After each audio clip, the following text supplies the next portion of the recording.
Welcome. My name is Ruth Van der Looven. I am a child rehabilitation medical doctor working in the Child Rehabilitation Center of the University Hospital in Ghent, in Belgium, Europe. On behalf of the authors of our published systematic review and meta-analysis of risk factors for neonatal brachial plexus palsy, I am glad to present this invited editorial for Developmental Medicine and Child Neurology. You can access this article online or read the printed version of June 2020, volume 62 and issue 6. Some background to start with. Neonatal brachial plexus palsy is reported worldwide in 0.1 to 8.1 per 1,000 live births. It is a varying incidence with a study type and availability of maternal and fetal care. Importantly, about 20 to 35% of the newborns will conserve long-term functional impairments with financial burden, restricted daily life activities, limited participation, and important overall quality of life implications. Therefore, early identification of modifiable risk factors is imperative. Appropriate management or avoidance of risk factors might contribute to reduction in neonatal brachial plexus morbidity.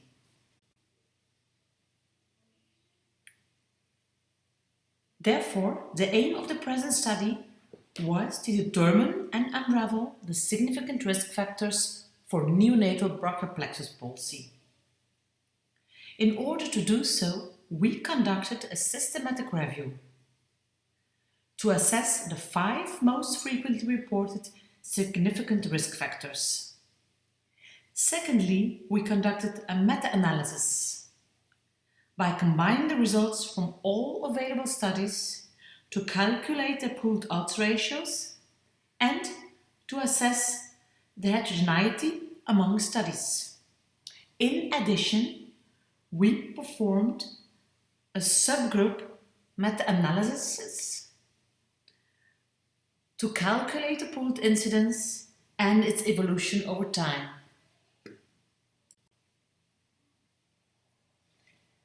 The systematic review.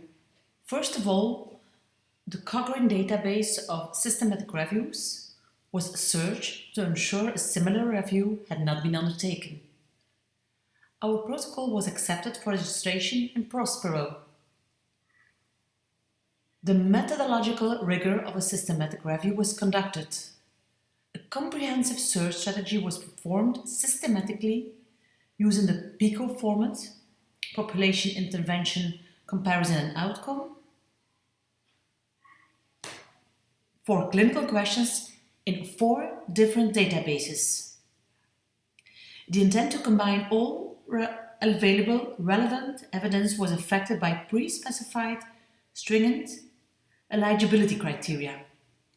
3 authors independently screened, checked inclusion criteria, and performed data extraction. Disagreements were resolved by consensus. 5 most significant risk factors were extracted. Risk of bias and quality assessment was done by the Newcastle-Ottawa scale, the stroke checklist, and the GRADE approach for body of evidence. A meta-analysis for the 5 risk factors was performed. We calculated the pooled odds ratios for each risk factors with a 95% confidence interval. Heterogeneity across studies was assessed, and in case the value was more than 50%, a sensitivity analysis was performed. Funnel plots were constructed to assess publication bias. Additional pooled incidence was calculated. Also an evolution over time by creating 3 time frames. A subgroup meta-analysis was calculated to compare the incidence per time frame. Of course, the PRISMA statement, the Moose guidelines, and Grant's review were followed to report this meta-analysis.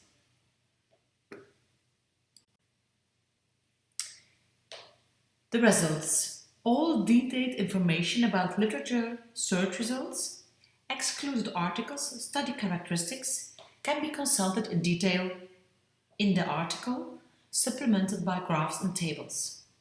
In summary, 22 studies were included. The historic risk factors for neonatal brachial plexus palsy were listed and divided into maternal, labor, fetal or neonatal, and para or medical related factors. The stroke checklist showed an overall compliance of 67%. Methodological assessment by a new Castle-Ottawa scale showed that 12 articles achieved a score of at least 7 stars, indicating high quality. The other 10 articles received at least 5 stars. The meta-analysis represented a total sample size of 29,419,037 live births. The 5 most frequently reported significant risk factors were used for meta-analysis. It was shoulder dystocia, macrosomia, gestational diabetes, instrumental delivery, and breech delivery. You can see on the slide each odds ratio, confidence interval, and heterogeneity percentage. We showed also that caesarean section had emerged as a protective value. The sub-meta analysis showed a pooled overall incidence of 1.74 per 1,000 live births.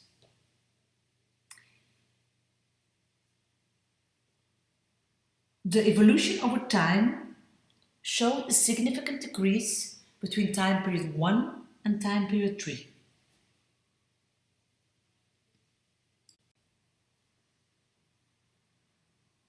What this paper adds. Shoulder dystocia was found to be the major risk factor for neonatal brachial plexus palsy.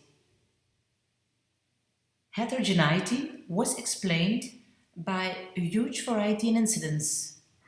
Shoulder dystocia is often imprecisely coded, underreported, or unrecognized. Secondly, the obstetrical technique may differ between centers. That explains the difference association of the risk factor with the neonatal brachial plexus palsy.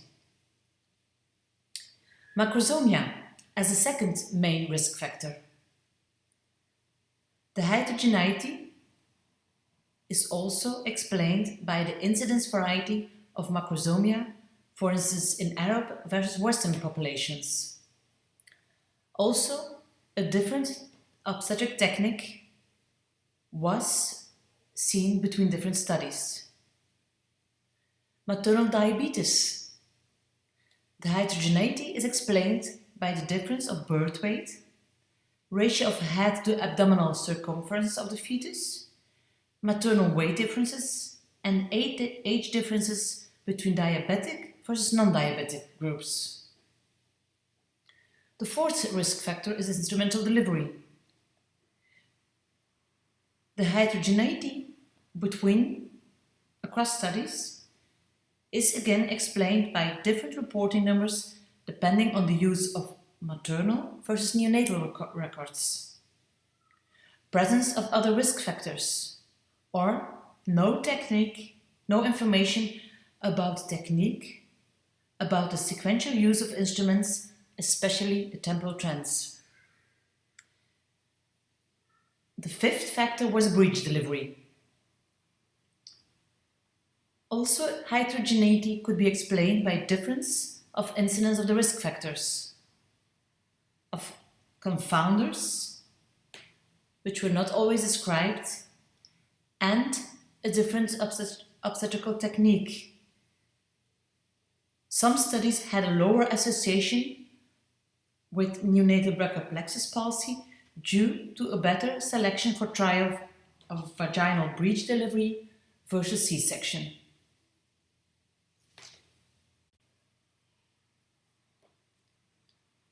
In practice, clinicians are of course confronted with a combination of different risk factors, which are interrelated, as shown in the picture. Therefore, prevention is difficult, owing to the unpredictability and often the labor-related risk. The focus needs then to be on risk stratification, antenatal counseling, enhanced labor surveillance, and of course simulation training. Although C-section seems to be protective, it does not totally prevent neonatal brachial plexus palsy.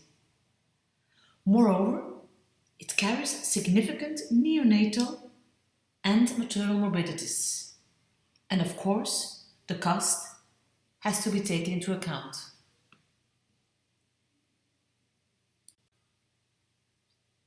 The incidence, the pooled overall incidence, is 1.74 per 1,000 live birth. Luckily, it decreased in recent years.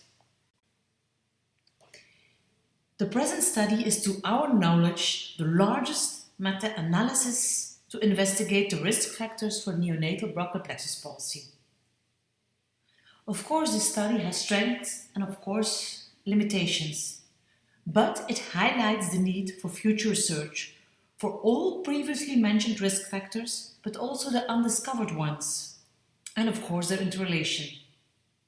Uniform definition of neonatal brachial plexus palsy, and of course of the risk factors, but also uniform registration in nationwide databases is recommended to avoid source and publication bias. I want to invite you to check the references of this article and the supporting information. Let's keep each other well informed, and thank you for your attention.